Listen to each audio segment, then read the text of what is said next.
Femi Akonde, TVC News, Abuja. Let's now share with you the life and times of Lieutenant General Taoreed Lagbaja, who died at the age of 56.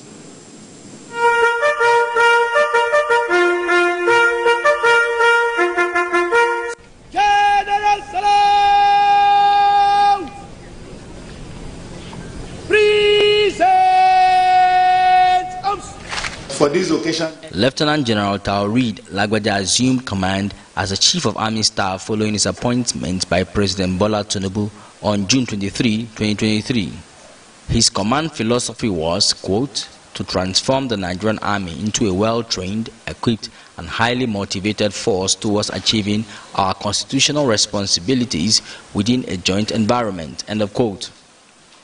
Under his leadership, the Nigerian Army expanded its training programs, which helped to significantly reduce bandit activities in the northwest and brought Boko Haram's activities to an all-time low in the northeast.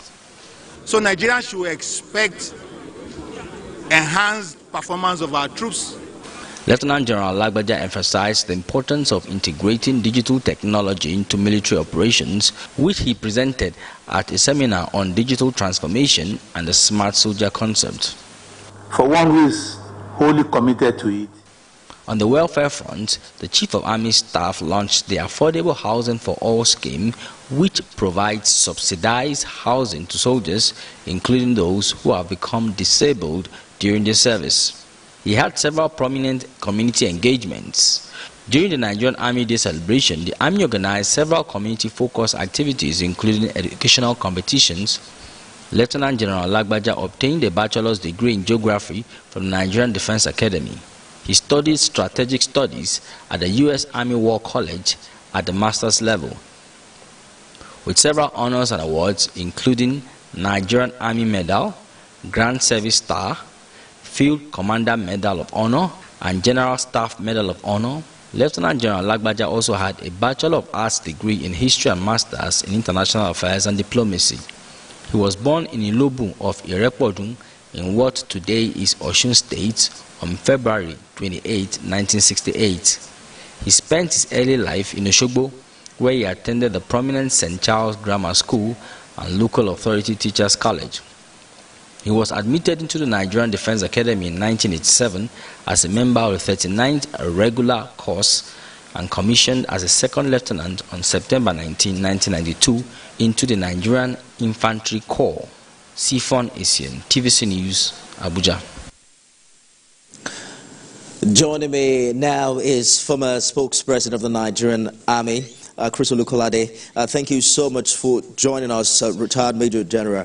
Thank you for your time this evening. Just how much of a loss do you think this is to the Nigerian Army, and how well do you think the former Chief of Army Staff is going to be remembered for?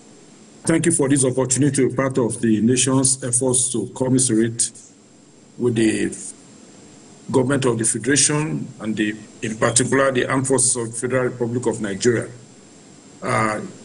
General Taoreed Lagbaja was clearly an exceptional officer who brought into bearing his varied and vast background in terms of training and experience in service.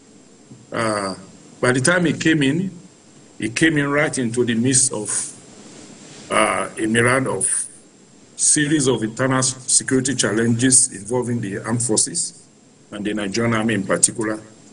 And he deployed this background to ensure that he got the best of results that changed the game in a very impressive manner.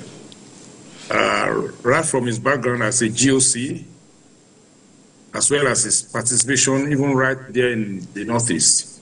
All of this came handy for him to put in the service of the nation, very good command of the Nigerian Army, and the effect is very clear everywhere. And that's why both the armed forces and the nation will miss him so much. What would you say are the biggest challenges facing the Nigerian Army in the wake of this loss, and how do you see the new leadership tackling them? Well, from all indications, the system itself has inbuilt processes for coping with this kind of unfortunate situation. And it's clear that that has been deployed in managing the situation so far with the appointment, formal appointment of the acting chief of army staff. But even before then, the system had a means of deploying both staff and command efforts to ensure that operations, particularly in internal security missions all over the place, are not hampered by the disposition of the chief of army staff. So that challenge has been well managed so far, and yes, naturally it has some effect, but I think that the system has what it takes to cope with it. What's your assessment of what Mr. President called sanity amongst the security forces? There were challenges in the preceding years about whether these organs are working together in unison in their onslaught against insurgency, banditry, and other forms of insecurity. How well would you say that has improved over the years? Well, maybe that's another thing one should celebrate as a matter of legacy for General Lagbaja. The ability of the services to bond together and to deploy a very good coordination of the services. From one indication, there's a great improvement in terms of inter-service coordination. And the current crop of service chiefs have made the best of that disposition. And it has set operations slightly. And clearly, it is not what it used to be. And that's why I say it's part of the legacies one should celebrate General Lagbaja for and his colleagues.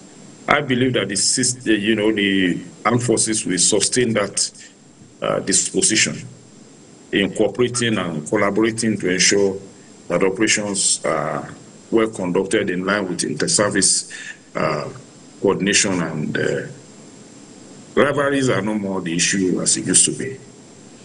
Well, Nigerians are counting on that. Former spokesperson of the Nigerian Army, retired Major General Chris Olukolade, thank you for talking to us. Thank you for this privilege.